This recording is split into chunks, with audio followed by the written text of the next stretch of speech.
ঢাকা দক্ষিণ সিটি কর্পোরেশনের বোর্ড সভায় মেয়রের সামনে এক কাউন্সিলরকে জুতাপেটা করেছেন বলে অভিযোগ উঠেছে সংরক্ষিত ৫ নম্বর ওয়ার্ডের কাউন্সিলর রোকসানা ইসলাম চামেলীর বিরুদ্ধে।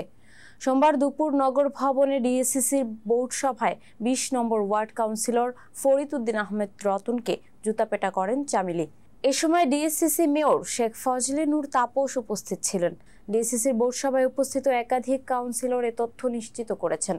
তবে ঠিক কী কারণে এই ঘটনা ঘটিয়েছেন চামেলী সেটা নিশ্চিত হওয়া যায়নি। উপস্থিত কাউন্সিলরদের কারো কারো ধারণা, গুলিস্তান, পল্টন, আনন্দবাজার এলাকায় ফুটপাতের চাঁদাবাজি নিয়ন্ত্রণ নিয়ে তাদের মধ্যে দীর্ঘদিন ধরেই অঘোষিত দ্বন্দ্ব চলছিল। এছাড়া গত ২২ এপ্রিল ওই নারী কাউন্সিলরের একটি আপত্তিকর ভিডিও সামাজিক যোগাযোগ মাধ্যম ফেসবুক, ইউটিউবে ভাইরাল হয়। এর পেছনে রতনকে সন্দেহ করে আসছিলেন রোকসানা ইসলাম চামেলী। হয়তো এসব কারণেই আজ এমন ঘটনা ঘটেছে। জানতে চাইলে কাউন্সিলর ফরিদ উদ্দিন রতন বলেন, হঠাৎ করে এসে এমন কাণ্ড ঘটালো। তিনি হতভম্ব হয়ে দাঁড়িয়েছিলেন। কোনো ধরনের কথাবার্তা বা পূর্ব শত্রুতা ছাড়াই কেন এমন করেছে সেটি তিনি নিজেও বুঝতে পারেননি। ডিএসসিসির মেয়র তাৎক্ষণিক তাদের বিরুদ্ধে ব্যবস্থা নিতে কর্পোরেশনের সংশ্লিষ্টদের নির্দেশ দিয়েছেন।